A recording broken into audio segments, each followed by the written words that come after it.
Recording in progress. Okay, perfect. Weird. Did I click the recording meeting before? Oh my God. So good morning, everyone. I'm glad we have a small group. I love that. So we can dive into some beautiful things.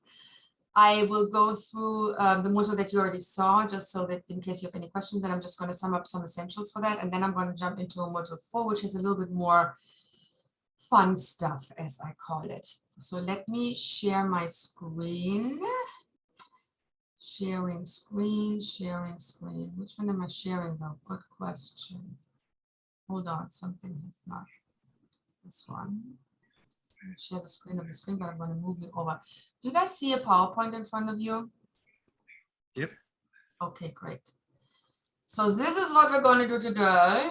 We're going to talk a little bit about, what story to choose. I mean, we all have options as producers. How do we pick the right one that we're not wasting our time on something that we think is brilliant and everyone else thinks, what? So we're going to spend a little time on this.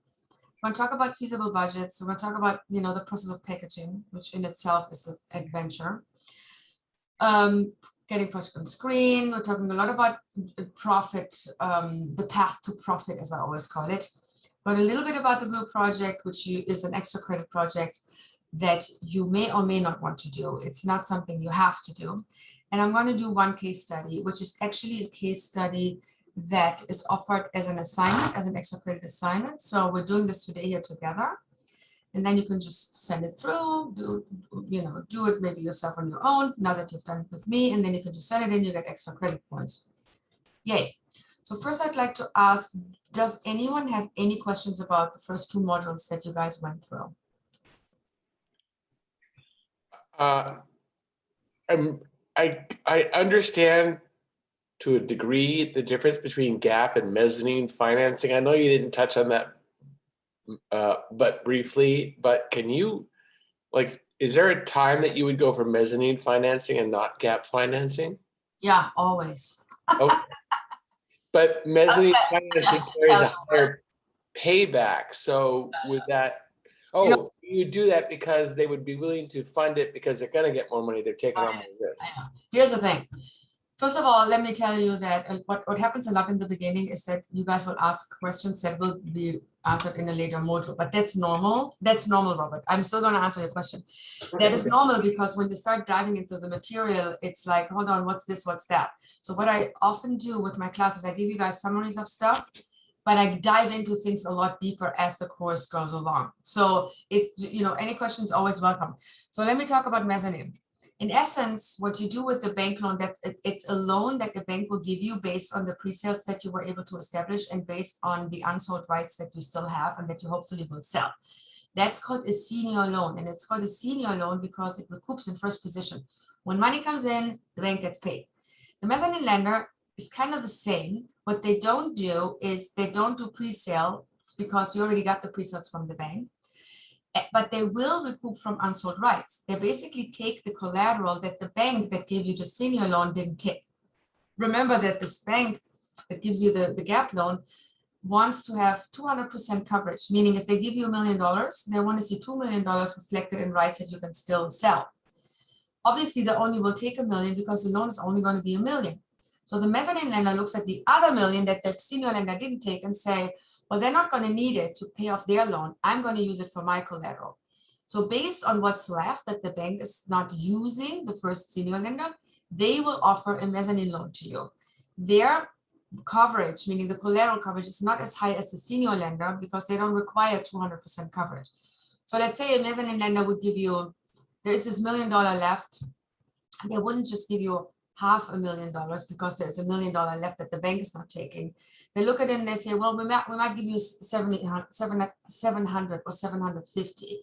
So their collateral requirement is a little lower, which is why mezzanine is a lot more expensive than senior. So mezzanine is a junior loan because it recoups after the gap, after the senior loan.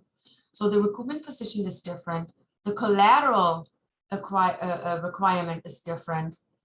And the term is different. A mezzanine loan will also, you can pay it back. They will allow a term of 5 years, for example.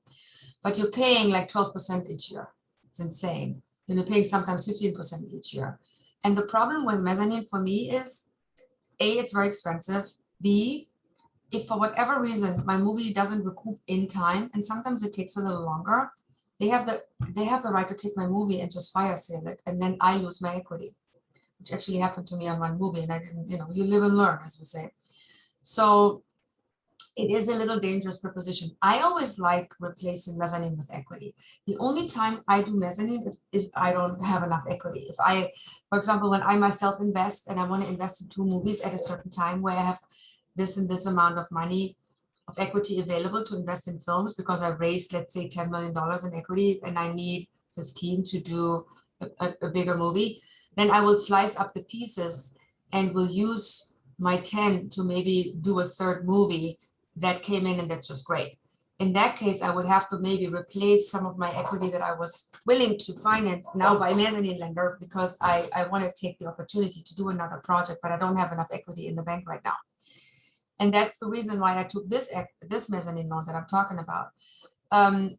It is not something I personally like, to be honest with you, Robert. It's just risky, it's expensive. And if I have the equity to take over the mezzanine, I will likely do it. I mean, it reduces my risk as an equity investor because I invest less. But then it also pushes me back another ranking system in the waterfall because I now, as the equity, recoup behind the mezzanine. So I have 2 people in front of me. I have the bank in front of me that recoups the senior loan, and then I have the mezzanine lender in front of me that recoups the mezzanine loan. So I really have to hope that this movie does well in the domestic market for me to make money.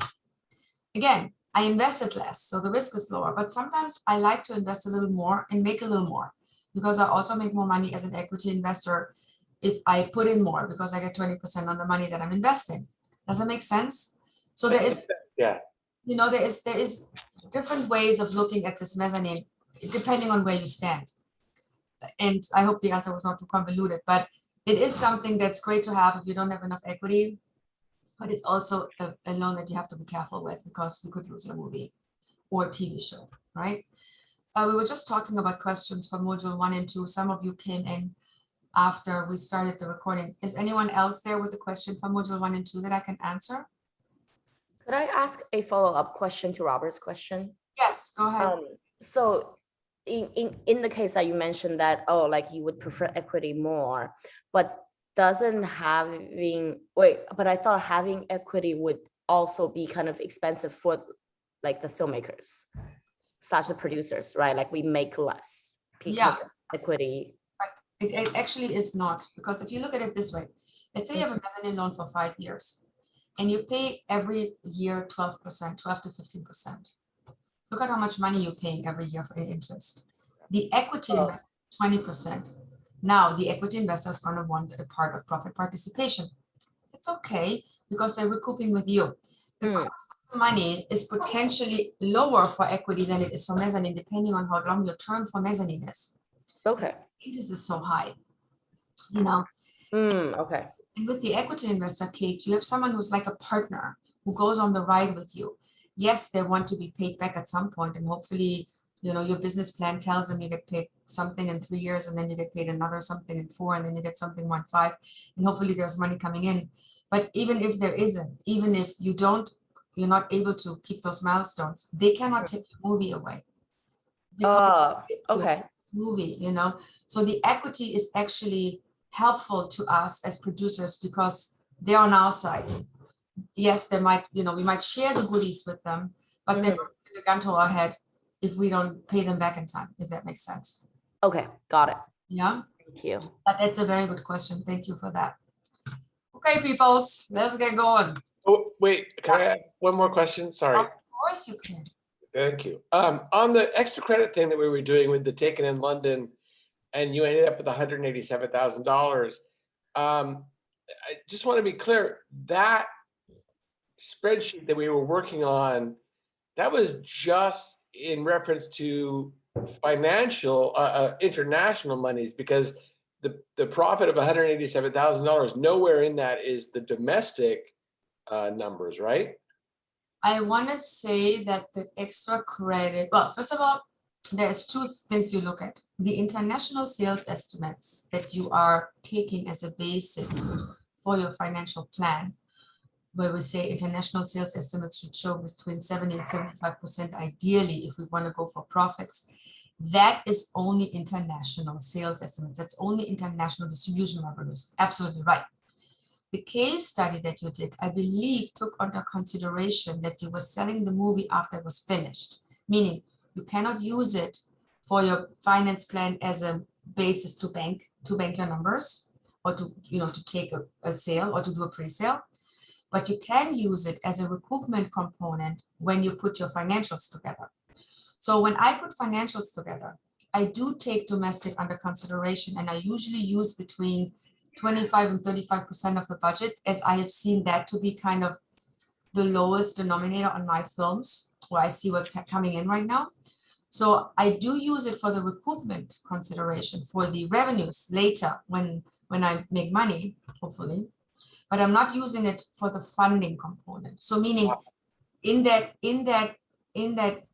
Excel spreadsheet that you saw, the funding did not include it as an item you can bank, as an item you can use to cover your budget. But it did include it, I believe, as a recoupment component. So you are selling your movie domestically after it's finished. So it's finished, it goes to Sundance, it's been screened, and then there is someone, a domestic distributor, that says, oh, we like this movie, we're gonna buy it. Got it, okay. They buy it then, you know? That's what Remember that there's multiple elements. There's the fundraising element, and then there's the waterfall element. Those are two separate entities. Correct. They're separate in their own little bubble, in the sense that we first have to focus on creating a funding schedule that allows us to hopefully get to the profit point. So first we focus on how do we finance the budget and how do we do it in a balanced way so that we have a chance to make money with this movie. And then we go make the movie. And then we deal with reality, what comes back. And we're hoping that the reality looks like the funding that we did in the beginning. And sometimes what happens in reality is that you might make more in domestic, or you might not sell certain territories that were estimated, right? But you might make more in some of the territories than just the low take price. So you balance out the territories that you were not able to sell. So there are things that happen in reality that they still get you to like the 70-75% hopefully, but it might not be you selling to all the territories. It might just be you selling to 80% of the territories or 75% of the territories, but you sell to those territories that you sell to strongly, and you might get the ask price in one or the other occasion, or you might get a price that's over the take price. So there's always, you know, something happening. In the case study that you did, we were assuming that you were getting the 75%, I think it was, from international, and I think it was 25 for domestic. I don't have it in front of me, but we're going to do a case study today together. Then we'll go through these steps together today, so you'll see, you know, what it entails. It's a similar case study to the one you did. It just adds a few more things to it. Does that make sense? All right, moving on. So let's talk about, oh, Jacob, you have a question?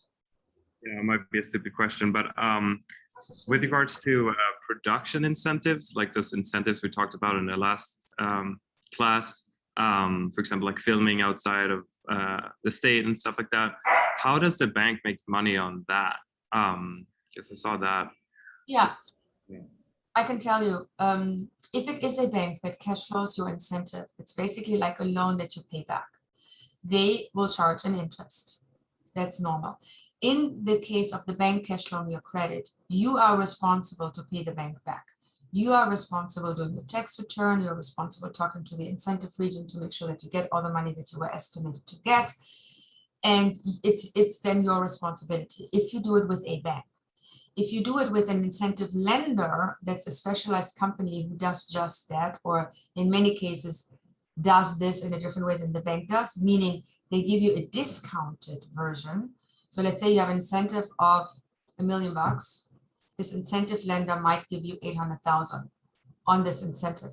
But in this case, you don't have to worry about doing the tax credit, fighting with the incentive region of what they should be giving you versus what they gave you, dealing with legislation changes. So there are different kinds of ways to, and it's a very good question, Jacob, because I don't think I made the distinction between having a bank cash flow it and having a lender cash flow it.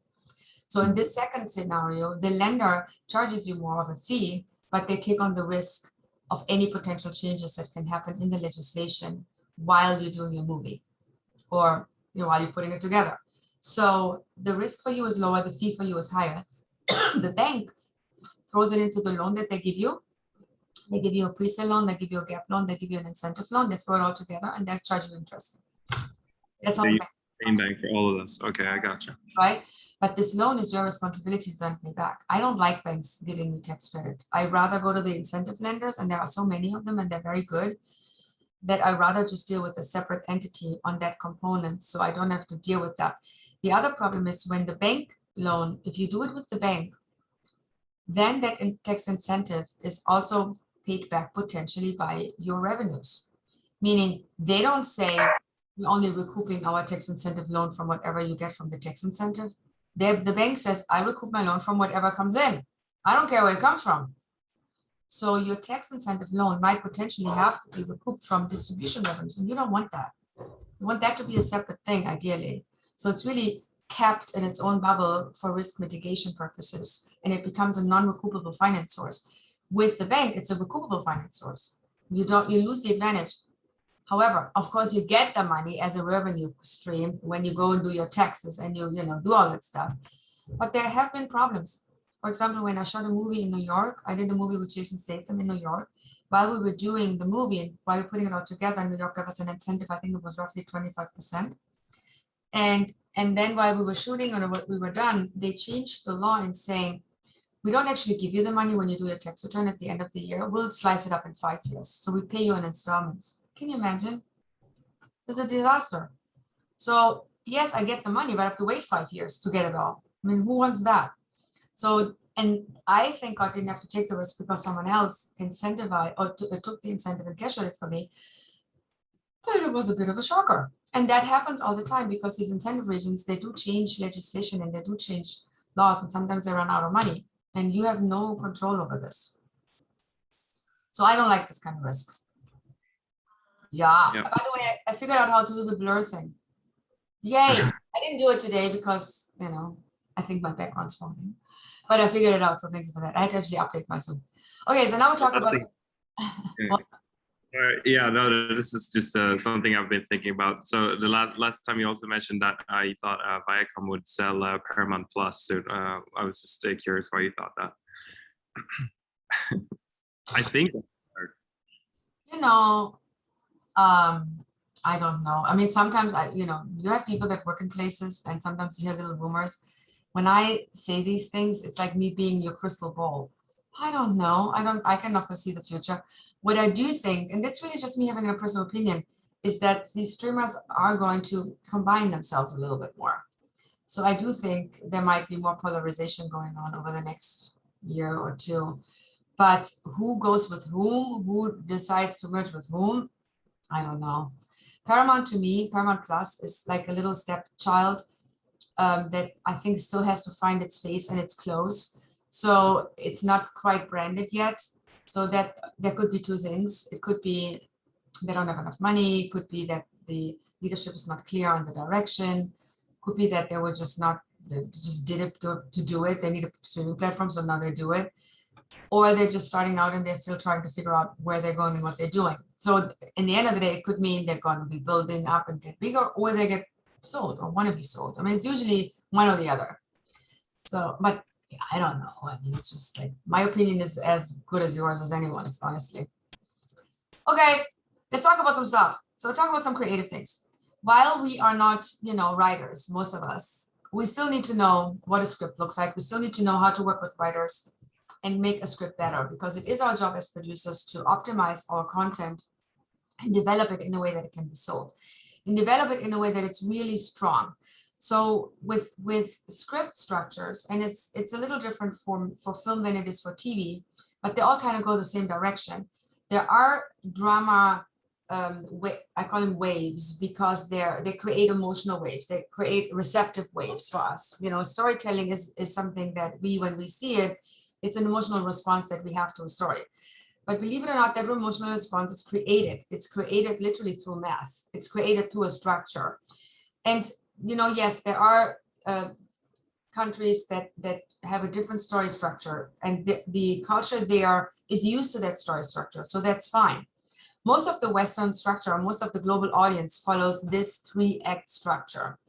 And it is very much, you look at it like you have a script that's 120 pages and you go, and the first, 60 pages is the first half, the second 60 pages is the second half, the first 30 pages is your exposition, then the next 60 pages is your first half from the act first, from the act second, and so forth. So there is a structure to your script. When you look at the script and you read something where you have no idea what's happening and you're already at page 40 or 50, you know that this thing needs to be streamlined. You know that you're going to lose your audience. But we learn, and that's the one thing I like about working for a television network when I did, is that we have to make sure that the people don't switch away. So for TV, it's very much about the first act. It's very much about the exposition to keep your audience engaged. So in TV, we have literally 5 minutes to get the audience in and make sure they stay with us. The first act to me is the most important in your story, because many executives don't read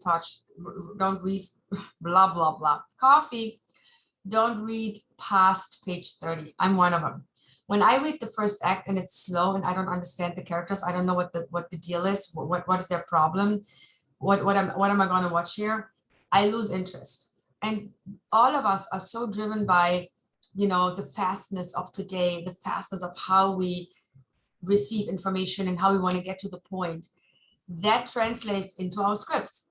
So when you do the first act, the exposition, make sure you give me a character that is multi-level. So it's not just someone who is all good or not just someone who is all bad. I want the good people to be good and bad and the bad people to be good and bad. I want these characters to have facets. I want them to surprise me. I want them to have weird things going on that they do.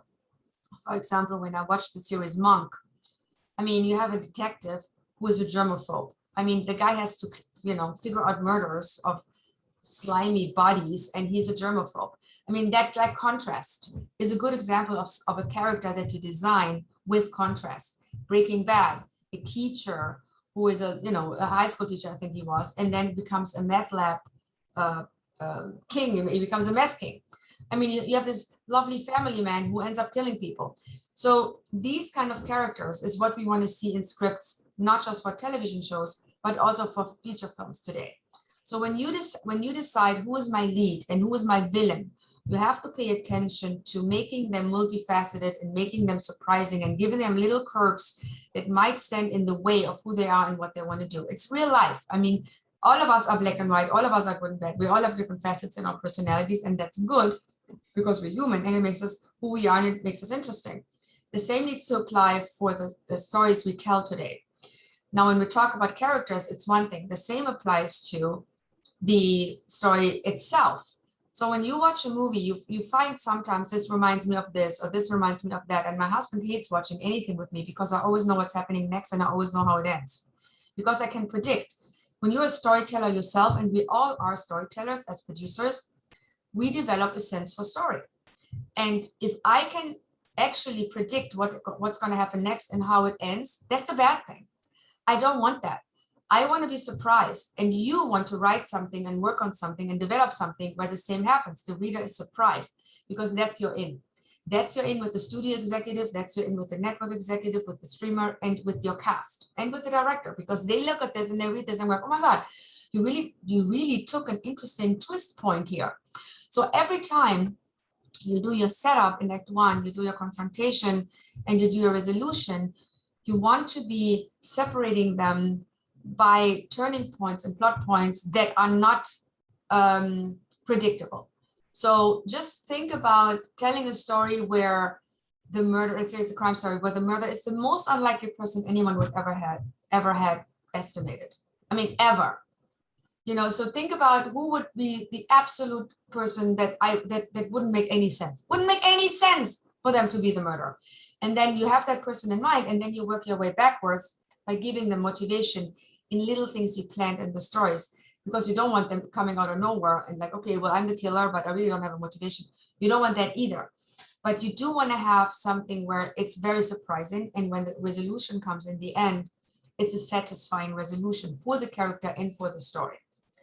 There is a book that I studied screenplay writing at USC, and one of my teachers there that I met was Paul Bolino. He wrote a book about the sequence approach. Every scene is written in a way that it carries the story forward and creates a sequence that carries the story forward. And why is that important? It's money. Whenever you shoot a scene that has no message, that is still in your script, it's going to end up on the editing floor for sure, 90%, because it doesn't carry the story forward. So there is no reason for it to be there. But you now spend half a day shooting this with 150 people on set. So it is important for us, the producer, to really look at every scene in the script and say, what is the message of the scene? What is the message of the sequence here? Is it information that we're getting that is important for us to understand the story, important for us to understand the character? Does it give us motivational components for the character and the story? And does it tell us something that drives us forward? If a scene doesn't do any of this, you take it out of the script, because then you also save money to shoot it. It's very important for us to remember this. The content that we are creating needs to be high concept because it has to have multi-levels in the story flow. It needs to be fresh, it needs to be innovative. It needs to be something that, even though, let's say we have a romantic comedy and we know the two people in the romantic comedy, they're going to come together at the end. We want to know how they come together at the end, and we want to be surprised by the twists and turns that the writer gets us through to get them together in the end. We want the characters to be satisfying because they have deep-rooted motivations. They are flawed characters, but we like their flaws and we understand their flaws. And even if their flaws are very negative, like they're killing people or killing children or killing dogs, we still want to stick with them because we think there is a reason for this. So you can make the character really, really, really bad as long as you give me a motivation as to why the character is doing this. Again, Breaking Bad scenario. When we write a story, we also want to keep in mind who the story is for. And think about the rating that's associated with it. Because if we do a story that's R-rated, we also limit the potential of it being sold in the marketplace. If we do PG or PG-13, we have certain language barriers or certain scenes that we cannot show in a graphic way. So these are the things we need to think about. But it's not just the rating that we need to think about. We also need to think about, is it a male-driven story? Is it a female-driven story? Can I combine the audience? And what do I do in my story to attract all this audience if I go global? Or am I making a story that's really more like an art house movie that's a satisfying art house piece that people watch and they just look at this and go, oh my God, this is adorable, this is beautiful, it's really moved me, and it was a small art house movie. And we all love those. But you need to know in the beginning who you're gearing toward in order to make a story satisfiable for the audience that you're going to try to attract. When we talk about sales estimates and pre-sales, we've mentioned a few times, and it's going to go on over this course because I just want to hammer this in, that the story is important, but it is also important that we do a story that can be sold. So sales agents will look at the script and say to us, you know, it's a little slow, or it's supposed to be a thriller, but it really reads more like a drama. It makes it harder to sell. So we need to stick with the genre that we are actually anticipating to stick with. So if we want to write a thriller, we need to deliver on the thriller pacing. If it's a drama, okay, fine, we stick with the drama, but we also have to know that dramas are harder to sell in the marketplace. So the acceptance of our script and our story is very much driven by the genre. So when we write something, we need to deliver on the genre. As an example, I was doing the movie Dark Tide, and my director at the time decided he wants to rewrite the script. And he wrote it in a way that, you know, the movie is about these people, they're being on the yacht and the yacht is sinking and there's all sharks around and they'll be eating. You know, the people are going to be chopped up by the sharks. So there is a ticking clock here because the boat is sinking, and hopefully they're going to get saved. We don't know. The director had them find an island and they were now sitting on the island. So what happens? The ticking clock was taken away. That's a real life example. The story was still nice, it was interesting, but the ticking clock element was taken away. And the ticking clock element is a thriller element, is a pacing element. And if you take that away and you have them sit on an island where the sharks can't get them unless they, you know, have wings, in which case it would be science fiction, different genre. So it now became a drama. And it was not something I have pre-sold. So I had to tell my director, while I like your ideas, I can't do your movie because you're changing the genre and I cannot sell this. And the people that I've pre-sold this to, they bought a thriller. They didn't buy a drama, and they would yell at me and probably not pick the movie and take the movie if I make this drastic change. It turned out to be a whole big thing and I had to fire the guy. But the point is, you need to know as the producer what changes your genre in your story. So you need to be really receptive when you read that first script as to what genre it's supposed to deliver on. We do have a way today to create a buzz for our content that we're producing or for something that we're working on, because we have so many online possibilities to create a buzz. Kickstarter, maybe we do some fun online campaign. We start a buzz a little bit, you know, by doing the little steps moving forward. It's not the worst thing to have a website for your content where you create some side elements that, you know, show your journey as you get it made to create people's interest and maybe do a fundraise with it. So the online component is definitely not something you want to think about, want to forget about. We talked about the genre and the audience because we have to deliver on our genre to actually meet our audience. But we also want to talk about the fact that, you know, you might be in this position where you have a friend that has a script and he gives you the script and he says, here, let's work on this together. And you never did a deal with them. You can't really do that. As much as you love your friends or as much as you like shopping agreements, which by the way, I hate, I think it should always be a defined option agreement that says, you, dude, my friend, own the rights, and I, the producer, will option these rights for you under these specific terms. I'm going to give you an option fee of X. The option is going to be a year plus another year extension and maybe another year extension after that for a little bit of a payment. The purchase price that we're going to pay you for the script is Y, and it maybe is driven by the size of the budget a little bit. And you make it very clear that all the option payments you made go against the purchase price. We're going to talk about these agreement terms in much detail as we go forward in the modules. But these are some of the main elements that you want to deal with in the beginning when you acquire content. It doesn't matter what the content is. If the content is an underlying article, or it's a book, or it's a comic, or it's a short film, whatever it is, you need to secure the rights before you do anything, before you do any development, before you even are allowed to do anything. So always keep in mind, you want to secure the rights, and you also want to secure the underlying rights. If you have a script that's based on a book that someone gave you, you want to make sure that the person that wrote the script based on the book also owns the book. And if he doesn't or she doesn't, you need to close that chain by then optioning the book. So the chain of title, which is what that is called, creates all these different chains of events that are related to the content that you're buying.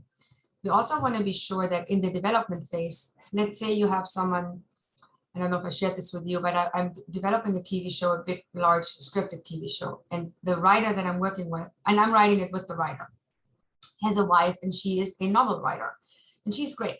So he tells me, you know, my wife had all these ideas and I'm actually going to use some of them. And I'm like, great, can you please have your wife sign a waiver that she's not going to come later around the door and say, I want money for these ideas that I gave you. So I actually had her sign a waiver that releases all the rights of these various ideas that she has to us as the writers, to me, particularly as the producer. And the reason why I'm saying this is when I did Dark Tide, the movie was with another producer before who didn't get it made, very big producer who shall remain nameless, much more successful than me, or he couldn't make the movie. Anyway, he, when we were closing the movie, called the bond company who was insuring my movie and says, by the way, I still have rights on this because there is a passage in that script that I wrote and that I came up with. It's based on my idea. I ended up having to pay this guy $75,000 that I had to find somewhere, and it came from my equity, for him to go away. The bond company made me do it because the bond company didn't want to insure the chain of title because there was an open claim. So that lesson made me now realize I have to make sure someone's not muted. Let me just make them real quick. I have to make sure that everyone who gives me an idea or everyone who's ever touched the script is covered under my chain of title, and there is no open claims anywhere.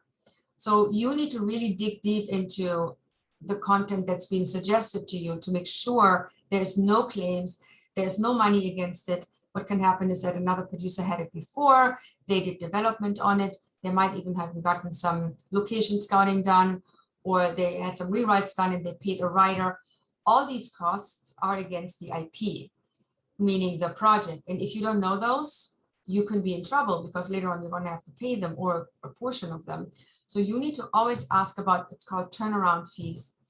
was there any cost that was ever related to this IP at any time? And if there is, I need to know what it is, and I need to be talking to these people to negotiate those costs ideally down. So you want to keep an eye open very much to anyone who ever has touched the project that you are willing to work on.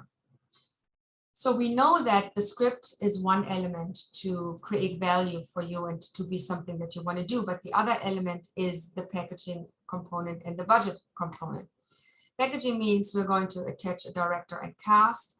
Budget feasibility means we're going to look at our story, we're going to look at our script breakdown, we're going to look at our budget, and then we're going to look at the sales estimates. I would say that 90% of the films and TV shows I have produced, I had to adjust my budget because I was always higher. Wishful thinking. So I got the sales estimates in, and then I had to start, cutting pages and doing all those things. We have to be feasible because we are killing our chances of getting made if we're not. And then, of course, we have to find places in the budget, that make sense to kill. So let's talk about the packaging project and the budget project a little bit more detailed. In the packaging project, you want to talk to the director first. And the reason is that you want to have someone who supports you in your vision and helps you package your talent. The cast will want to know, any cast is going to want to know who's directing this, because they want to feel safe that they're acting in a movie that is done by someone that actually knows how to direct them and make this look good. Because of the content, and if the movie in the end of the day looks bad, it makes the actors look bad. So for them, it's very important to know who the director is.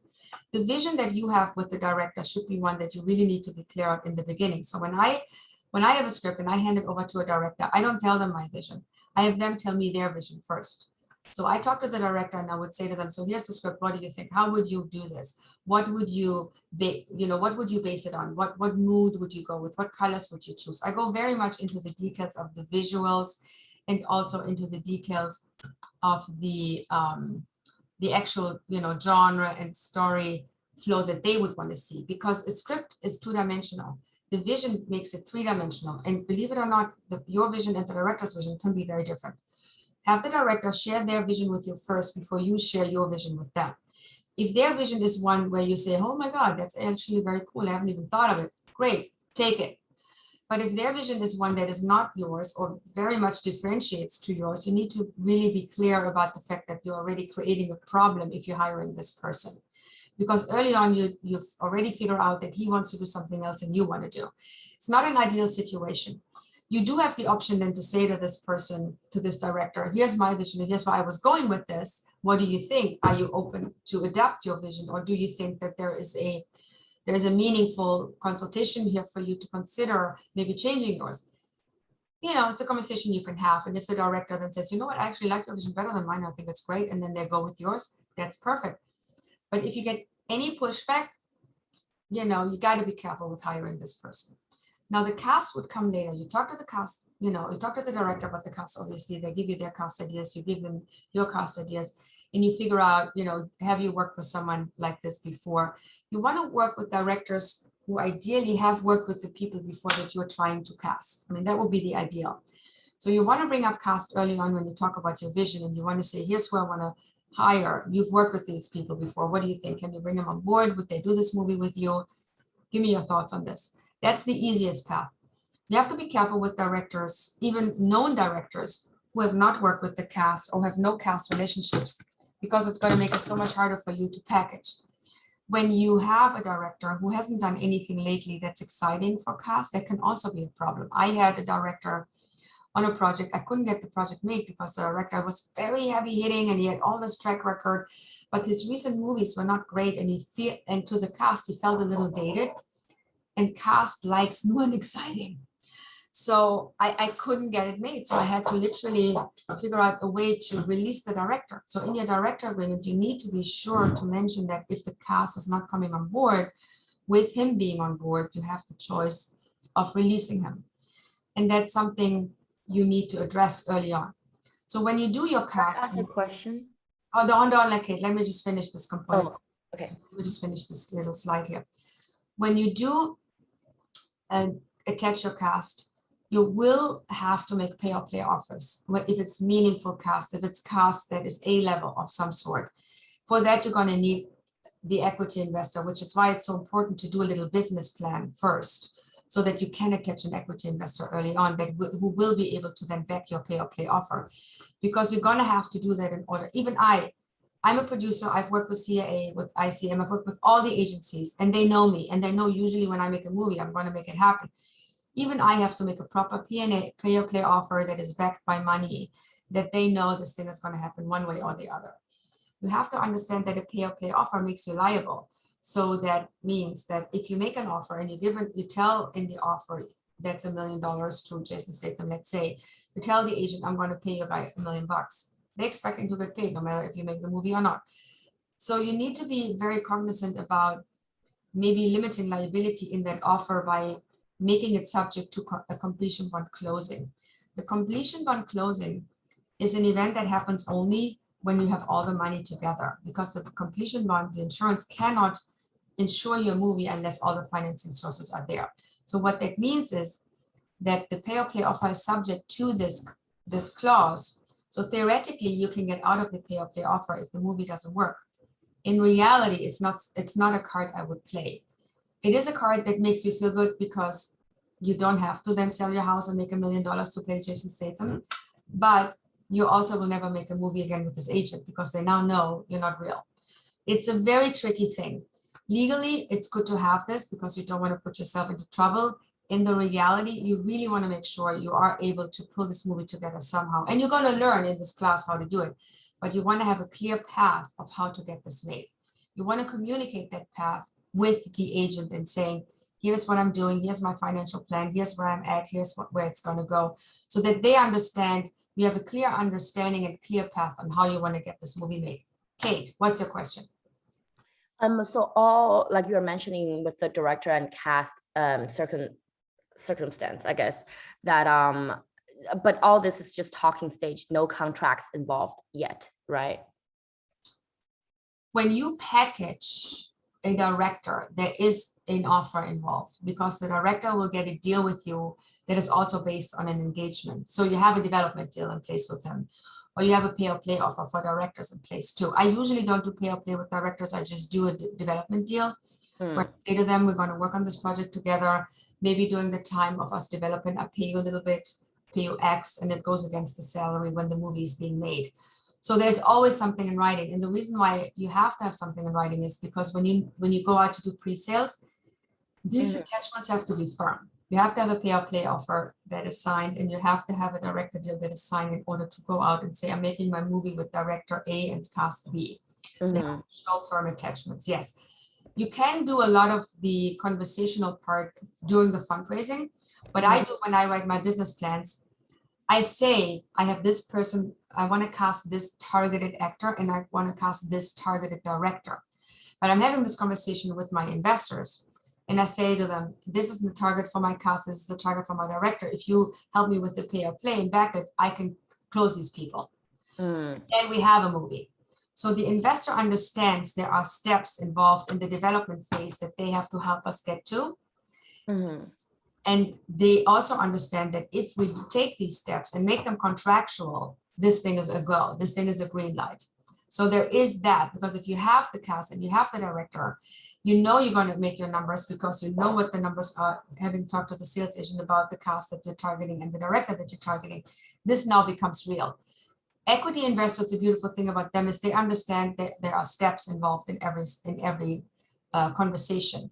They understand what you're doing, and when you're doing it, they'll support you. But you need to show them the entire plan, which is the business plan. You need to show them the path of how you're going about this so that they understand the end goal and they understand what happens when they give you money and how it's going to come back. So with the situation that if you had to like release the director, do you have to pay like a fine or, you know, an agreement? I usually do a provision where I have what's called a kill fee. I have a kill fee component in there, but it's a small fee. So it's not like a huge, I don't think I've ever paid more than $10,000 as a kill fee. Okay. You want to put that in there because it's the right thing to do. It's the, you know, just, you know, no one wasted their time kind of thing. Right. That I do. Do you have to do a kill fee? No. I mean, if you get away with not doing one, then don't do one. You know, you don't have to do it, but you do need something that helps you legally support the mechanism of the release. And in many cases, it's the kill fee, because the kill fee will also then stand for the fact that he has no more rights, there's no more involvement, there's nothing to be expected. It's Okay. a legal element that gets you off the hook, basically, because if you have that and you don't have a payment against it, it's like when you have an option and you don't pay for the option is potentially invalid because there is no exchange of goods happening. And Okay. contracts are very much driven by an exchange of goods, an exchange of I pay for this. So you can do an option agreement with a $1 note and just say, I'm paying you $1. It's a $1 option. It's done all the time. But the exchange has to happen in order for the contract to be legally binding. Does that make sense? Yes. Yes. Okay. All right, moving on. So here are some of the budget line items that are put together. Obviously, they're very, very driven by your project. So these are just basic guidelines that you can look at just to have a basic idea. But you know, every project is very different. I always say this, you know, this could look very different depending on where you stand with your project. My above the line for projects that I have done was anywhere between 20 and 50% of the budget, depending on what it is, depending on the cast I choose, depending on the talent I choose, depending on the rights that are underlined. The below the line can be anywhere from 30 to 50%, depending on what I'm shooting.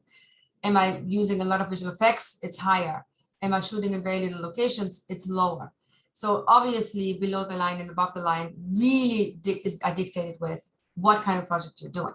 But some of the elements are, you know, they have a range, like for example, the rights. If you write if you pay a script or you pay something for the rights, I've never paid more than 4, maybe I think one time I paid 5% of the budget for all the rights components. I mean, there are people that pay more. I personally, this is kind of where I have been in the past and where I am right now. Overhead really depends on what you're doing. And it depends on, you know, what the bond company lets me do also. So you can be with producers and overhead anywhere between 3 and 15%. I've never done anything that was higher than 15%. Marketing and publicity, this is not P&A. This is the marketing and publicity I'm paying to my sales agent for them to take the project to the markets. They get a budgeted fee that I give them. In this marketing publicity is also the EPK, meaning the behind the scenes shoot. So I personally have never paid them between 1 and 3%. Some people pay less, some people pay more. Completion bond, it depends on what component is in there. If we're not talking about COVID components, which in this scenario is not in, there might be other insurance payments that are applicable during for projects now in order to apply the COVID components and to insure against COVID. That might be something that happens in like a production insurance that is separate. But for completion bond, I have never paid more than 3%, and the 3% component, it included a bonus that came back to me if I stayed under a certain budget number. So again, it's just what I paid. It might be different for you. Legal and finance fees are very much driven by what am I paying my lawyer, what am I paying my investors. It's driven by me in this case. In your case, it would be driven by the people that give you the money.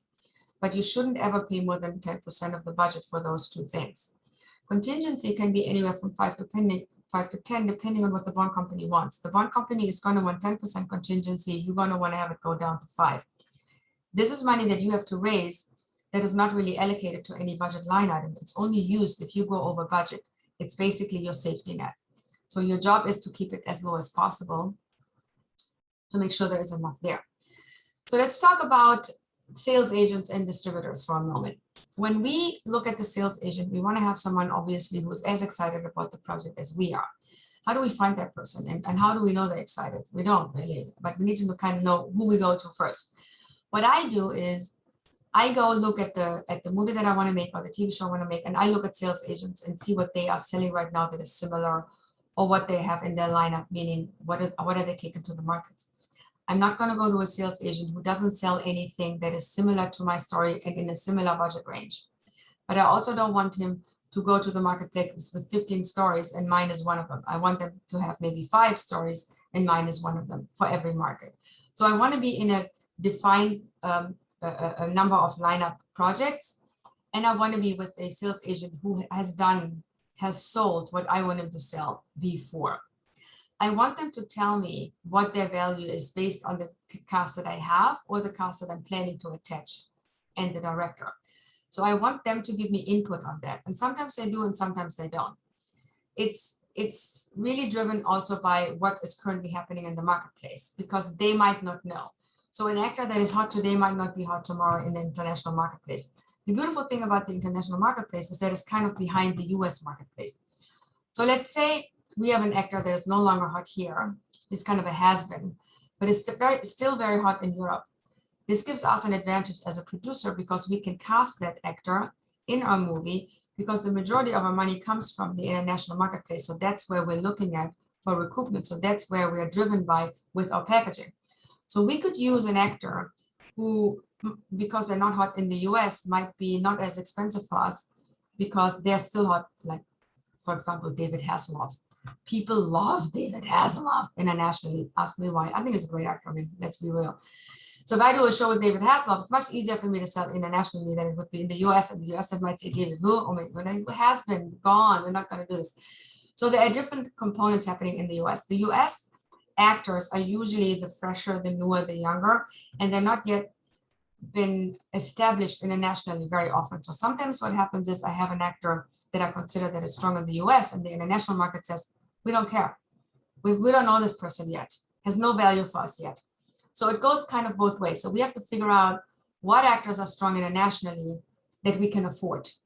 And the best kind is the one that are not strong in the US, unless we're creating a US driven project where we're driving the project on purpose to be stronger in the US than internationally. So the agent will also talk to us about the genre and say, well, you know, your script's kind of like edging on drama thriller, please make it more thriller. We need to listen to those things to be able for them to sell it. What we don't ever want to do, we don't want to do a distribution agreement with the sales agent. I think we talked about this before, because the sales agent really is just someone who represents our project. It's like a broker between us and the distributor who buys the project to then release it theatrically. So any sales agent that wants a distribution agreement should be better paying a minimum guarantee for us to warrant this distribution agreement. If they don't pay a minimum guarantee, they're not a distributor, there's no distribution agreement. They are, of course, and when I talk about distributor, sales agent, buyers networks, everyone is looking for the new, fresh, strong thing. Many times they don't know what it is until they read it. So it's our job to create it for them, to have a very strong, fully developed project that for TV shows already has a showrunner that is enticing to them, and for a film has a package that is enticing to the international audience and in the international buyers. We want to be able to show them something that's fresh and new with a package that makes sense and with a price tag that they can relate to, that they can afford. When we talk about financing elements, we do want to make sure that the distributor we're working with or the buyer we're working with is given all the options that they want. Some distributors and buyers want all rights and they don't want us to keep any rights. That's a split rights deal and we give it to them if it makes sense financially. Some want to just buy a territory. Some want to just, you know, deal with a license fee or a certain catalog of rights. Whatever the financing elements are that are related to distribution, we have to match them with other finance elements that we can include, which is an equity component or a loan component.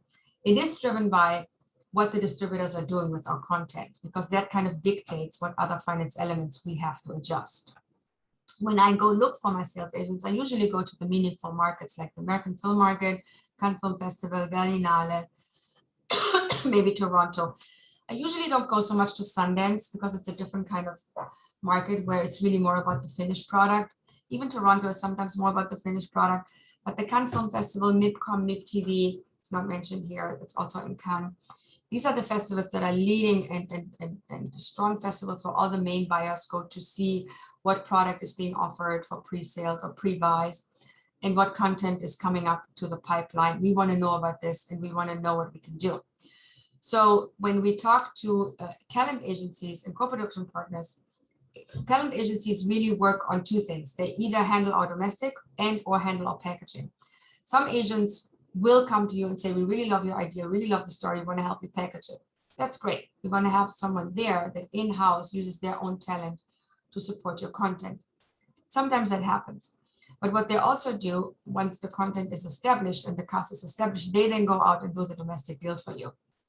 When you do a co-production deal with co-production partners in a different country, let's say, you can then get a higher license fee if it's a proper treaty co-production, where it's an official, let's say it's a Germany-Canada co-production or a Germany-England co-production. It's countries that have an official treaty already established, when you do a co-production like that, the license sale that you could then do in Germany or England or whatever the treaty countries are, is usually higher than the regular license sale that you would be doing with your sales agent who goes out to sell. Any questions on what we've shared so far? Okay. So again, we need to understand the marketplace. We need to understand that our budget has to somehow communicate with the sales estimates. We need to understand what the buyer/sales agent want.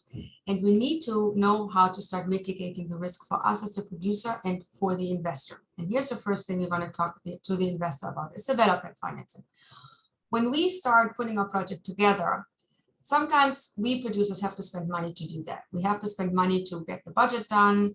We have to spend money to do, legal work on the pay-or-play offers, on the option agreement. There are monies that we have to spend to get our project ready. It's like when you have a startup company, you have startup costs. So we have those startup costs too. To a point that we can handle them, but then there comes a point where we need our equity investor to come in early to help us with the packaging component.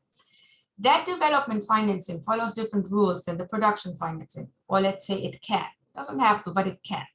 So when I do development deals with my investors, the way I do them is I basically include that development investment into my budget as development cost.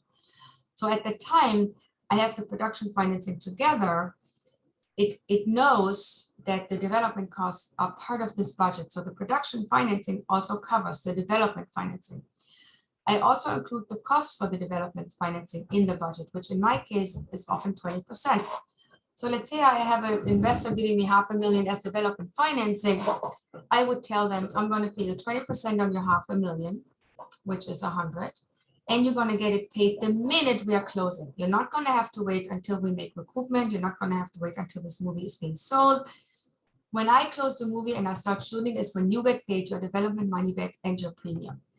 That is a lower risk development financing than having someone give you development financing and having to wait until you actually make the movie and then revenues come in. And that entices investors. And sometimes it's the same investor doing both.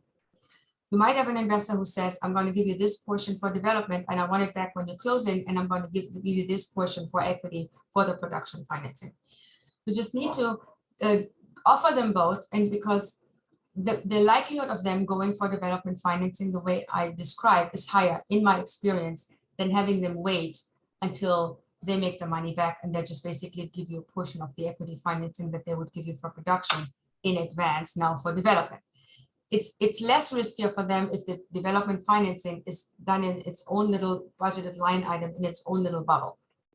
The production financing obviously follows the rules we will start to learn about, which is if the equity gives you a certain amount, they make 20% of the budget, and then they have a profit participation that is usually 50% of the percentage they invested in relation to the budget. If they give you 50% of the budget, the profit participation is 25%. If they give you 20% of the budget, the profit participation is 10%. That's the usual rule, can be different in reality. That's how I invest with my equity investors. You want to make sure you understand the importance of non-recoupable financing sources. And these are not just tax incentives. Non-recoupable financing sources also include certain distribution advances that you get. You have to look at them as a contract you already got and you're using the contract. So you're not, they are recouped by the fact that the distributor isn't paying, but they're not in a sense a surprise to an equity investor to say, oh, we now have to pay, this is now being recouped and I'm not getting any of it. The equity investor knows that if you use a distribution agreement as a financing component, that distribution agreement is no longer available to him to recoup from because it's already been used for the production component to cover the production cost. But if you have, let's say, brand integration, or if you have in-kind services, crowdfunding, crowdsourcing, or a music investment that recoups against a different collateral, like the music royalties, or incentives, or grants, a lot of those are non-recoupable finance sources that make your finance plan stronger because you don't have to pay them back. Obviously, if you don't have to pay something back, that's always better for your profit. So you want to have at least a component that gives you between 20 to 25% of non-recoupable finance sources if you can make it happen. 20% is the absolute minimum. You need to make that happen. Now, when we talk about establishing a feasible project, we should look at it like it's a startup company. You know, when you start up a new company, you think about how can this be commercial? How do I vet this through an outside party so that I don't have a great idea and everyone else realizes it's not so great? What are the importance of pre-sales and what's the role? How do I go about financing my startup? And how do I go about marketing and selling what I'm producing? And what are the potential pitfalls I need to know about, and how do I optimize the profits? These are questions you would ask yourself very early on when you put together your little business plan. And these are the questions you need to find answers for, because these are the questions that make your project risky. And the job for you is to mitigate every single piece, every single risk component. That's how you get your investor attached, by explaining to them how you're going to go about mitigating all these risk items. We know a commercially viable project is a project that has good sales estimates. Very simple. How are they established? They're established by a third-party bankable sales agent who looks at your project and says, I like the script, I like the package you're going for, I can give you X from international. Pre-sales will then be verification of the real world reality of it.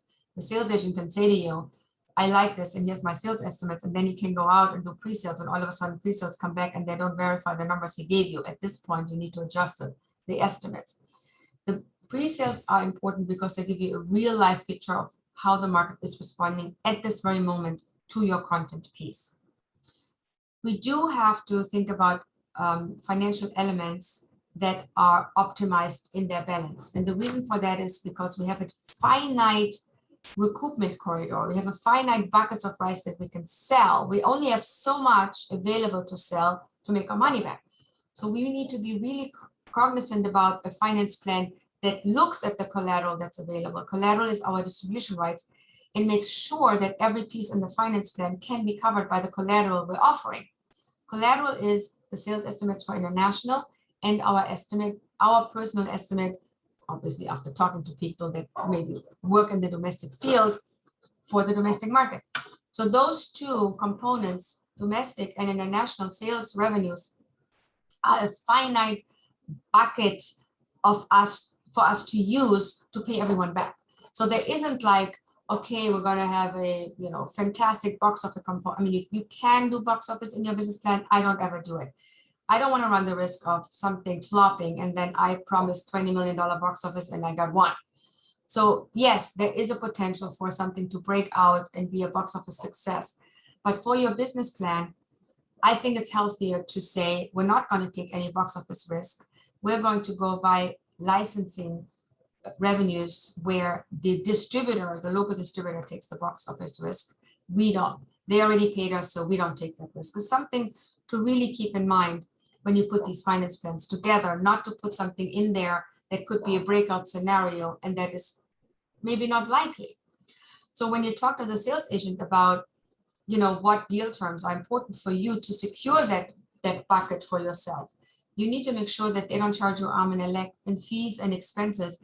And you also want to keep them on your toe by putting the performance clause in there. What are the sales estimates? How long does it take you to give that money to me? That's the most important thing. And you want to have a collection agent provision in there, because you don't want the money to go to the sales agent. You want the money to go to a neutral party that receives all the distribution revenues and then allocates it to whoever gets paid when they're supposed to get paid contractually. So the pitfalls of distribution, as we talked about last week, are very much driven by what you do with the distribution and who you work with in the distribution and how you protect yourself for yourself and your investor by making sure that your distribution agreements are crystal clear and are driven by the fact that you need to optimize profits. So low cost and strong performance clauses, and you not touching the revenues and the sales agent not touching the revenues, are some very important elements I want to hammer into your head that you heard about before. So when we're talking about a finance plan and the balance, we look at a few things to make sure that this balance makes sense. So when I look at my finance plans, they kind of look like this. I don't really do a project that has less than 70% estimated for international projections. But there are some exclusions. If I have a project that is driven by the US market, where I know it's going to be much stronger to be sold in the US, and I'm going to get a strong US sale, or I got a strong US sale, or it's a TV project that I'm co-producing with a network or a streamer, I'm not so worried about my international, and I'm okay with them being lower. That's one element, but I'm also playing with my international sales estimates if they're lower by finding a production location that can take the heavy lifting off. I'm going to go to a production location that maybe gives me 30% of an incentive instead of 20% that I'm usually going for as my minimum. So now my estimates can be 60% because I'm getting 10% from the international component or from the incentive component. Or I'll talk to a brand and say, I want to do this movie together with you. I think we have a combined message that we can carry out. Why don't you give me brand integration for X? And then I use that as a non-recoupable source that can offset the fact that I might be low on my estimates. So I have to always balance out what's happening in the international market. Yes, you guys, enjoy the weekend. I just have a message here. If you go, you need to go. There's a recording. You can watch it later. Don't worry about it. So we need to be cognizant about the elements that we want to balance out. And then we need to figure out how can we offset them if they don't play out. So pre-sales and estimates can be offset by non-recoupable finance sources only. You cannot offset them by a recoupable finance source because then you're messing with your finance plan. Because again, you have a bucket of recoupment possibilities. You have a bucket of rights, and that bucket needs to be not touched unless it's used for these items, meaning pre-sales or estimates. If you start playing with the bucket with something else that needs the bucket to recoup too, you're futzing around with your finance plan. So non-recoupable finance sources are the way to go if you're not reaching pre-sales and if you're not reaching your estimates. You can talk to a bank about a gap loan. Many banks will tell you, we'll give you 20% of the budget max. We don't care how much unsold rights you have. You have a lot of unsold rights, fabulous, fabulous. We love the sales agent. We still only give you 20% of the budget max. That's the position for many banks. Some banks even give you only up to 10% of the budget, depending on the sales agent, often depending on the project. You can get up to 20%. If you only get 10, you can use a mezzanine loan to make up the rest, or you can use equity. So you do have the potential to increase the 35% equity that I usually put a break on by having equity take the loan position, because the risk position for the equity doesn't change. They are recouping behind the loan. So if the loan portion that they're recouping behind is lower, they're moving up the chain and recouping earlier. So it's fine to say to the equity investor, you know what, the bank only give me 10%. Do you want to give me 10% more? You make more money. I have less headache. Is that a thing? And in many cases, they might just say, yes, we'll do that. If they don't do that, you go to mezzanine. Mezzanine should never be more than 15% of your budget because the likelihood of it being paid and the risk for you to lose your content is too high if you do that, because the cost of the mezzanine are usually pretty high. Tax incentives or any incentives should ideally be at least 20% in order for your finance plan to be feasible. And then the other elements you can add, crowdfunding, crowdsourcing, brand integration, and deferments and music investments, they can make up for some of the 20% that you might not get in the incentive region. Let's say you have an incentive that's 20%, but someone who's cash flowing it to you will charge a high fee. You're now ending up with net 15%, let's say. Then you look for crowdfunding, brand integration, music investments for other non-recoupable elements to kind of make that up. But in the ideal world, you want to have at least 20% of non-recoupable elements available to you to make this finance plan work. So it's kind of balanced out and the profits are, looking at it in a way that makes sense. So I put this kind of together in this little Excel spreadsheet here. So you kind of know the evil plan, I call it, a plan that will actually, if you follow this, very likely lead you to getting profits. Every time I've done this, I've made money. Me personally, I don't know about other producers and I know what other producers do. This is my formula for making money with my movies, and that's why I'm sharing it like this. But again, you might have producers and other people you work with that say, yeah, you know what, there's no pre-sales to be made here and there's no this and I can't give you. People have opinions and that's fine, as long as you can then run their scenario. So when they tell you, I can't do this, I can't do that, take their scenario and put it in your finance plan and see where that leads you. But don't just accept it as a given. You need to be informed by other people's opinions and that result that comes out of it. You need to know what that means for you and your project before you just go and make the movie with someone who tells you, well, this is the finance plan I'm using. That's okay if they have different opinions, but then do yourself a favor and run the scenario and see where you end up. It's very important to know. This kind of structure will make sure that you, in the end of the day, will make a profit very likely will make a profit with your project. I want to talk about collection agents real quick, which I think I mentioned last time, but there are really just two. There is Freeway and there's Vintage, and you're going to see online the CEO of Freeway actually gave us an interview.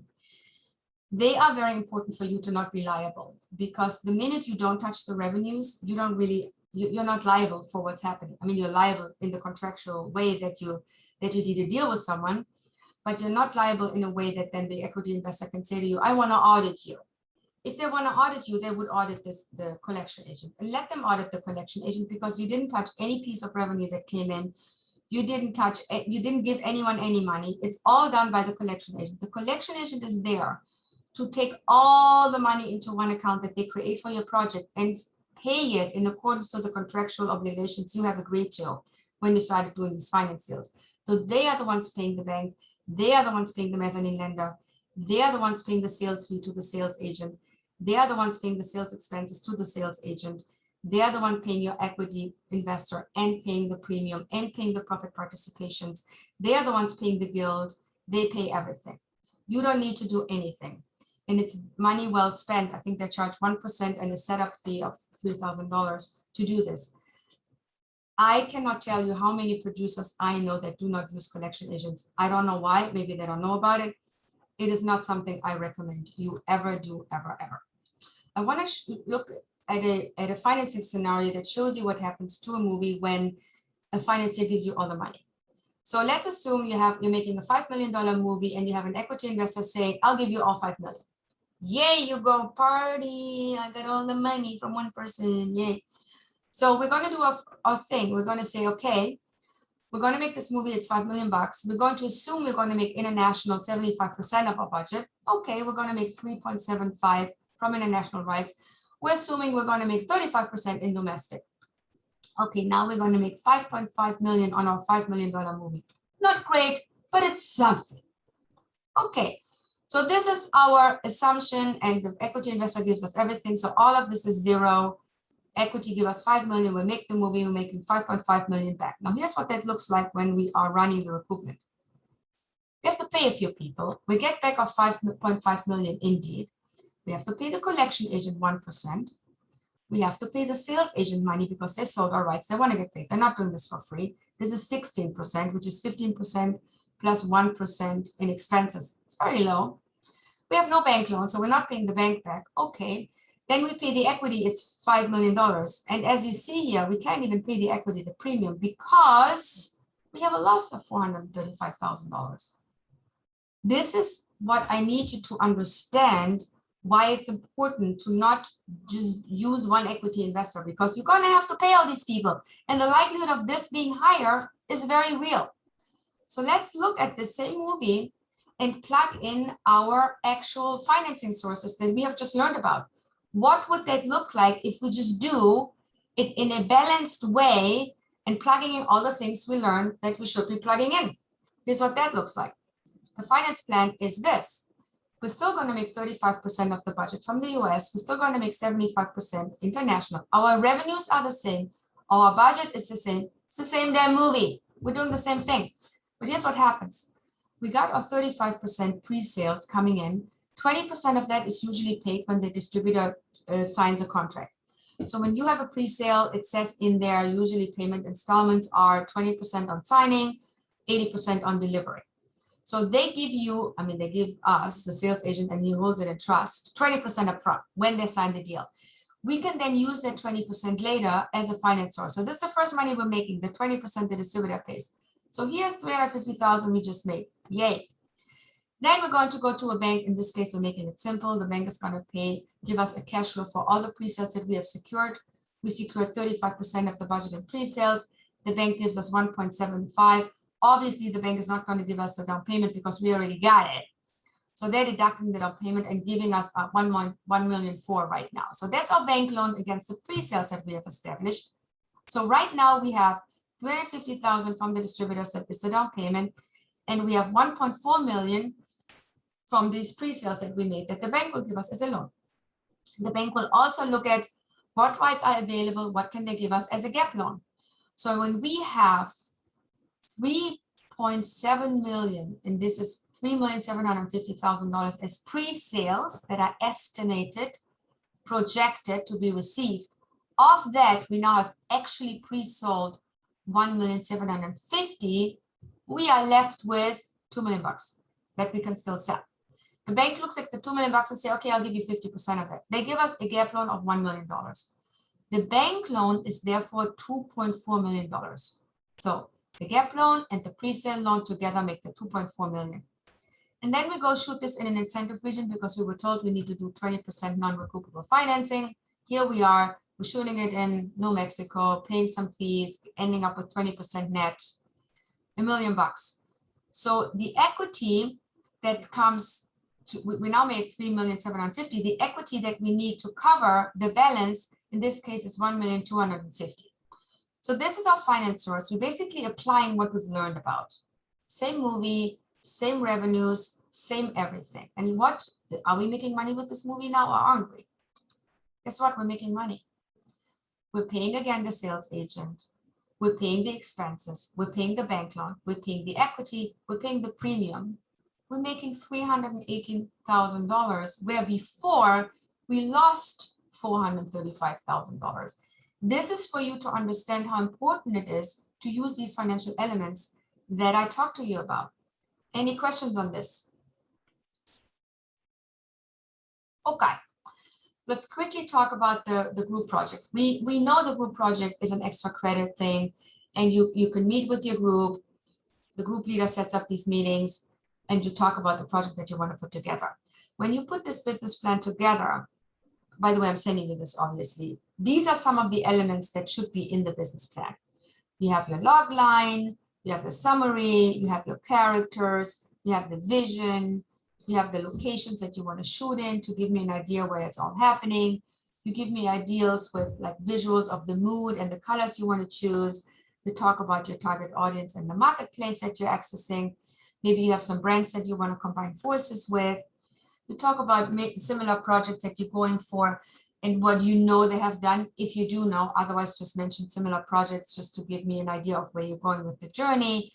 You will talk about why you're telling the story today, which is the relevancy today, why you're telling it now, what is the relevance for your story. You give me maybe a top sheet budget or just a number of what the budget is.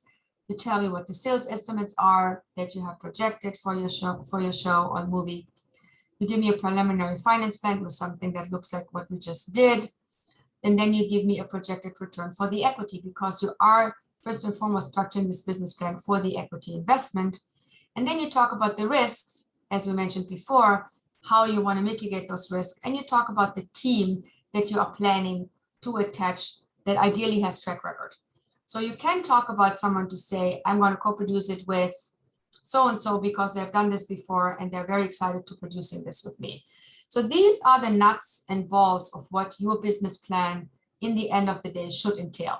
You learn about all these different aspects as you go through the module, but here's on one page what it should entail. Again, this is extra credit. You don't have to do it.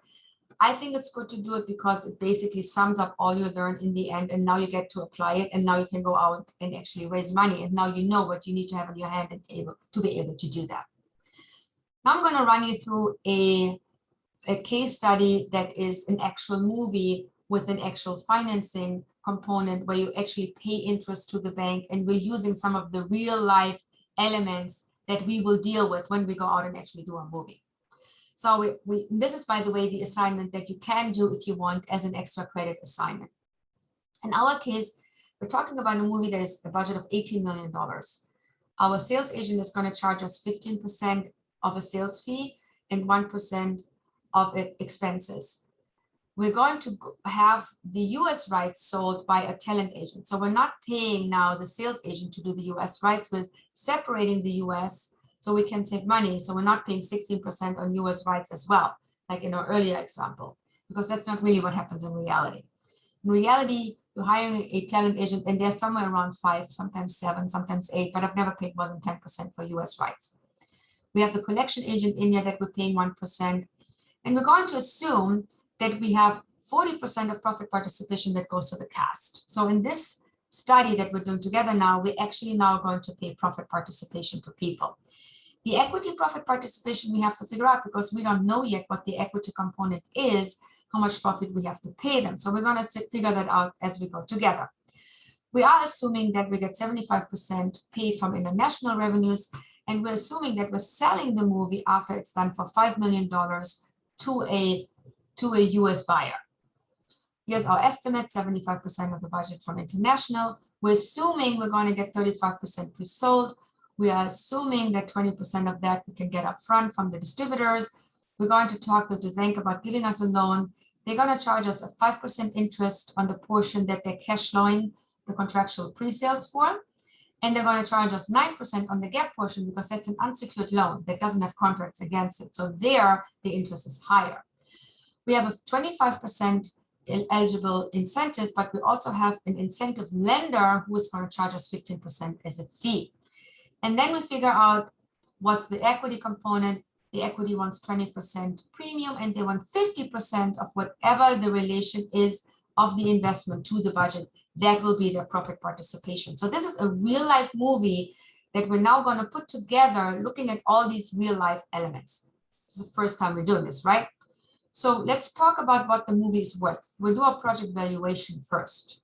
Hold on, why does it say 18 million? Was it 18 million? Yes, it's 18 million. Sorry, I just want to check. Oh, okay. So the budget is 18 million. The valuation is taking place here by us saying we value the movie to make 13.5 from international, and we're going to pre-sell 35% of that, and we're going to value the US at 5 million. So if I add 13 plus 5, I'm getting to, no, that's not 24. I might have done this wrong. I did this last night at 3 o'clock in the morning, so maybe that's wrong. I'll look at it in a minute and maybe we'll run the Excel. It should be 13 plus 5, which is really 18. Let me look at something here. That's hilarious.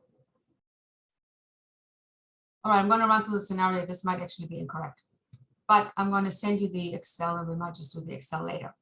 So if we go to the pre-sales, we are having our pre-sales cash flowed. We're getting the 20% first. So we are now looking at what are we getting in our finance plan. So the first money we're getting is 1,260,000 because that's the down payment that we're getting from our pre-sales, right? The bank is going to deduct this. So their gross pre-sale amount will be 5,040,000 because they're not going to give us the money that we already received, which was the down payment. And on this money, the gross pre-sale amount, they're now charging us an interest. It's 5% of 5,040,000. So this interest, they actually charge us upfront because we don't give them a check of $252,000 for the interest. They are deducting this from us. So we're not actually paying this. We're going to pay this later in the recoupment because in the recoupment, we're going to pay this gross amount that includes this interest. Right now, all we're getting to be using for the budget is the net amount of 4,780,000 because they're going to deduct the interest from us. So then we look at the unsold rights. We had estimates of, I don't know what there were. I think there were, hold on, let me see here, 13.5. We're deducting the 6,003,000. So we're left with 7.2 million that we can still sell. Okay, the bank says we're only going to give you a loan for half of that. So that's how we get to the 3.6. And then they say, on this, we're charging you now a 9% interest because it's unsecured. So what we're left with for the gap loan is 3,276,000. So if I take those together, I'm going to have a gross loan of 8,640,000 that includes the interest payments that I have to make to the bank. This is the amount I'm paying back later in the recoupment schedule. But what I have available to me right now to put into my budget are 8,064,000 because that's the net amount after the interest have been deducted. So then I'm going to my incentive loan. It's 25% of the budget and I'm paying the bugger 15%. So all I'm left with here is an incentive amount of 3,825,000. The 25% is literally driven by the budget. In reality, and we're going to talk about this in a further module, is not all the budget line items are subject to an incentive. In many cases, when you go to an incentive region, only certain expenses will they give you money on. And it changes where you go. Some only do below the line, some only do certain elements below the line, some do below the line and above the line, some do below the line, and certain elements of above the line. Every incentive region is different. So when they say we give you a 25% incentive, it's 25% of whatever they deem eligible. So you'll learn about this later, but for now, we're assuming the entire budget is eligible. So that gives us 4.5 million, of which we pay 15%. So this is what our finance plan then looks like. We have our bank loan, we have the incentive. We do this and we sum this all up, the down payment, the bank loan, the incentive, to figure out we're going to need about 26.95% in equity, which is 4,851,000. We need to know what this percentage is because half of this is going to be our profit participation component. So that's the finance plan. And now we go and look at what this looks like. Recoupment. Well, thankfully we're right in the recoupment here. So we're going to make 5 million from US. We're going to make 13.5 from international, and we already got 1.2. 17,240,000 is what we're actually getting now. Because we get the money from the US, we're going to get all the international, but we're not going to get the down payment back because we already got this and we used it. So how do we then deal with paying back everyone? Here's how that goes. We're going to get 17,240,000. We're paying the collection agent 172,400 because it's 1% of 17,240,000. We're going to pay the sales agent 16% of what they sold, which is only international. And we're going to pay the US 5% of what they sold, which is only the US. Then we're going to pay the gross bank loan back. Here is where we pay the interest. We're going to pay the equity. We're going to pay the premium. And this is all the expenses that we have to pay. All of this together becomes 17,043,600. We're deducting all our expenses from all our revenues, and we're left with net profits of 196,400. That's what we have it. This number is now the number that is going to be subject for profit participation. The cast and director component was 40%, which is 76,560, and the equity is roughly 13% because we had 26 and some change, which is 26,464. So this is where you don't pay people in a ranking system. Here, look at this, you pay them in a ranking system. First collection agent, second sales agent, third bank loan, fourth equity. By the way, these two are sometimes reversed. Sometimes the bank will tell you, I'm not going to have anyone touch anything, and I don't care who the sales agent is and what they want. I want to be paid first, and then you can pay the sales agent. So these two are often exchanged. I just wanted to know that. So that means that the distribution would jump into the rank 3, the bank loan would jump into rank 2. We're going to talk about the waterfall, which is what was called the recoupment waterfall in the future module, but I just wanted to know that this is what it looks like in many cases. And then here, there's no ranking. Everyone gets paid at the same time. Equity gets 30% of 100%, CAS gets 40% of 100%, and you get whatever is left. Any questions? No questions. Wow. Okay. I have a quick question. Yeah.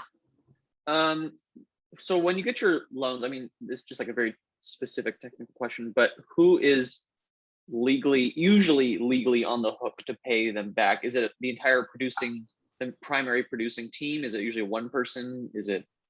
When you say loan, what are you talking about? The bank loan? Are you talking about equity loan or talking about mezzanine? Any of them, like when you're signing those contracts, okay. Are you putting your name up and saying like, yeah, that's me, I'll be the one to pay it back?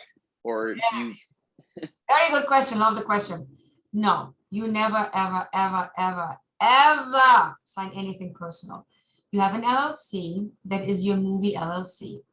This movie LLC is the legal entity to enter into any and all agreements. I don't want to see your name, Matt, on any document, ever. That's very important. Writer's deal, any development deal, any acting, any offer, any pay or play, any engagement letter, any bond company, anything. The only thing you might have to do with the bond company is that the bond company says, we want you, Matt, to sign personally in case you screw up. We have the right to pull some of your producing fee and use that for budget overages. That's a producer agreement that you sign with the bond company. That's the only time you might have to sign something personal. That's it. So the movie and all related rights, that collateral is the only thing that anyone has to attach to get anything from. So it's very important for you to understand. I'm going to actually stop the share here. Stop share. How do I do this? Yeah, how do I? Oh, there we go. We come back. Okay, fine. Done. Bye. Bye. Are we back? Oh yeah. You're not seeing the PowerPoint anymore, right? Okay, great. So it's very important that you remember the legal entity for anything you do is an LLC that you create that owns all the rights for the content piece that you're doing. So when you early on do an option agreement, let's say, because in the beginning you say Matt and there's Jojo and you guys do a deal because you don't know yet if it's going to happen or not, the early option agreement might be under your name. What you then do is you put an assignment clause in that deal to then assign this option to the LLC. So in the end of the day, everything you do will be on the level of the NNC to protect you. But all the revenues are also owned by the LLC. They're not owned by you either. So all the revenues go towards the LLC. All the liability is with the LLC. But that limits you to be liable having to sell your house when you can't pay the bank back or your investor back. That's really important. Does that answer your question? Yeah, that helps. Great. Do you have any other questions? Yeah. I have a question about packaging actors. Is it common for an actor to sign onto a movie before there's money behind it? Because don't you need a talent package to get equity investment? Yeah, in your experience, what's that been like? Yeah, I don't know when you signed on. I talked about this, I think earlier. You have to do pay or play offers. That's a given. No one's going to sign on unless you have a pay or play offer going with the script that you're sending to the agent. These pay or play offers are usually backed by money. That's where your equity investor comes in. That's where the business plan comes in. You're going to put the business plan together that describes the path for the equity investor to invest with you. The investment they make for the pay or play offer is usually a development expense. And it's part of your development, cost. So you have two ways. You can do a deal with the equity investor to do a development deal where whatever they backed, whatever they paid through the pay or play offer is paid back to them on closing plus a 20% premium. So they make their money back earlier. Or the pay or play is done as a part of the production financing where then they make a recoupment in the way we just looked at. But for you, it's important to know that A-level actors need pay or play offers. These pay or play offers are backed by equity investors in many cases, which is why a business plan to entice your equity investor is essential to get that done.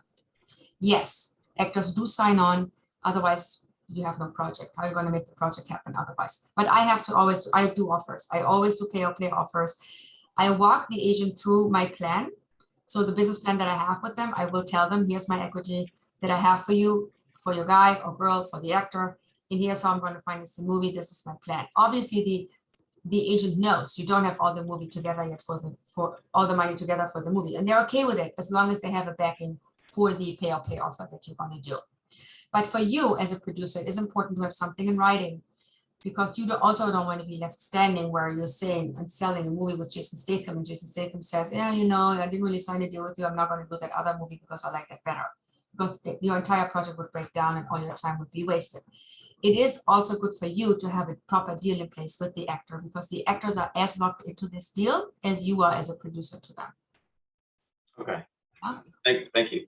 Yeah, and the other thing I want to add, which I think I forgot, thank you for asking the question, is when you do the pay or play offer, you do have to sometimes pay in advance, a small portion of the salary to lock the actor in.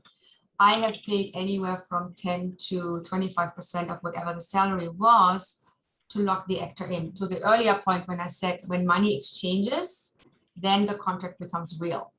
The fact that you have made a down payment on this actor and their salary locks them in legally. So if they change their mind, theoretically, you could sue them. I mean, no one's going to go do that, but you have now a contractual wherewithal to force them to do your movie, theoretically. Okay, cool. Thanks. Do we have any other questions? If not, I'll let you go into your weekend and I will see you in 2 weeks. Jeanette, sorry, I was reaching for the mute. I mentioned I'm line producing this ULB, to $300,000 budget. I would not be involved in any of this financing stuff normally, correct? That's not me, that's EP. Hold on, you're the line producer, you said? Yeah, Well, you, as a line producer, basically just have to put the line items together that you think makes sense to get this movie on screen.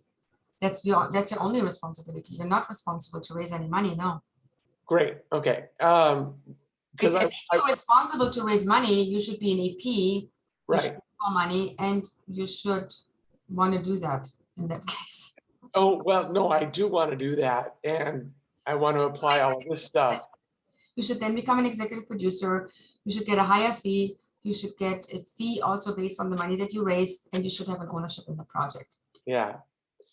Great. And then just stepping off the whatever, it's early still.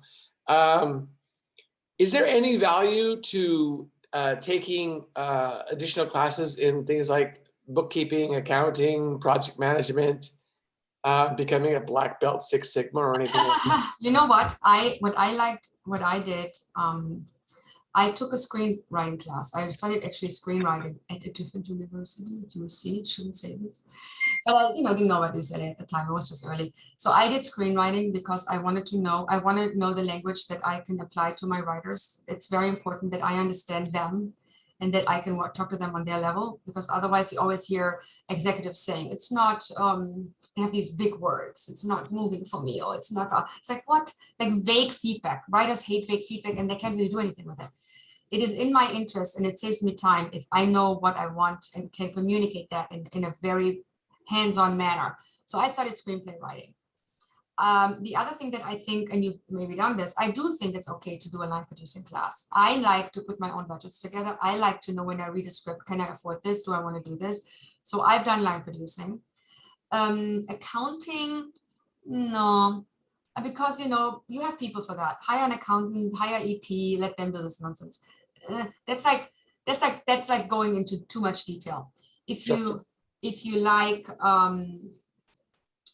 I like they offer a legal class at UCLA, which I think is hugely helpful. It's called like a legal primer, I think. And I have not been to the class, so I don't know if it's any good, but the legal stuff I teach you comes from me doing it. And I'm not a lawyer, so I can't tell you do this, this, this, and I can't consult you. But I can talk about what works for me. And I share the terms that I put in contracts that work for me. So these are very practical terms. A lawyer might tell you, so that's full of shit and that never works. They might have a different opinion. That's okay. And I still do my stuff. And my lawyer sometimes tells me that's not going to work. And I say, well, it is going to work. And here's why. And lawyers need to be guided. But in general, I think a legal primer class is a good addition to doing this finance class. I think that would be something I could recommend also. Oh, along the lines for everybody else, I don't know if you guys and gals noticed, but Sky Moore, who was one of the elements in a recommended viewing, I think in module 2, he's got like 50 videos that he did, and they're all bite-sized, and I've already watched them like twice, and I think I understand half the nouns about right now. Yeah, and they're fun to watch. I mean, Yeah. Sky Moore is a lawyer, and one has to be careful with getting advice from a lawyer who's not a producer, because they're not in the trenches. So that's why I say it always, you need to take it with a grain of salt. But it's a great kind of series to watch just for the basic terminologies. If you don't want to go through my lengthy glossary, watch Sky Moore videos, because the terms he uses, I have them all in a glossary in one page, but it is helpful to kind of have him talk about what's what and why it's called this, rather than reading my nonsense, like reading. So yeah, watch those. I think they're good. I think they're fun videos to watch. He's hilarious. I actually worked with him on something as a lawyer. Yeah, I like him. He's great. Great. Well, yeah, thank you. Oh, thank you, guys. Gott im Himmel, I thought I talked fast. Gott im Himmel. Genau. So I don't know if anyone, I haven't even checked my schedule for office hours. If anyone, I have no idea who's this. Usually after this, after the class, I do office hours. I also offer office hours next week in the morning. They are on Canvas. Always feel free to just sign up for a slot if you get stuck with something, if you have a question, if you have a project that you're working on that you want to run by me, something urgent, or, you know, like Rob just said, what am I doing? Always feel free to sign up for an office hour. I'm happy to do that. I'm happy to meet up with you and give you my 2 cents for whatever it's worth. Okay? Enjoy your weekend. Bye, Thank you. Thank you. guys. Bye. Oh, wait, actually, before you close this. Yeah. Can I would like to retake the quiz, but it's locked. Can you unlock it? Oh, you know what? Do you know what answers were wrong? Yes, I do. I was, Just send me an email with the right answers, and then I'll just update your grade. okay, because I just, like, I read it I read it too fast, and then it's, you know, Yeah, things like Don't that worry happen. about it. I Don't worry regret. about it, Kate. I want you to, you know, be able to look at it carefully, look at it slowly, take your Yeah. time. Don't worry about it. If Yeah. you know what your answers are that are wrong, it's very easy. Send me an email with the right answers. I'm going to check, and I'm just going to update your grade. No worries. about it. Okay. Easy Thank peasy. actually, I do have a question about the sequel, like the Taken in London thing. I am not sure why exactly I am not getting the answer that's like listed as option. Hold on a second. You know what I'm going to do, Kate?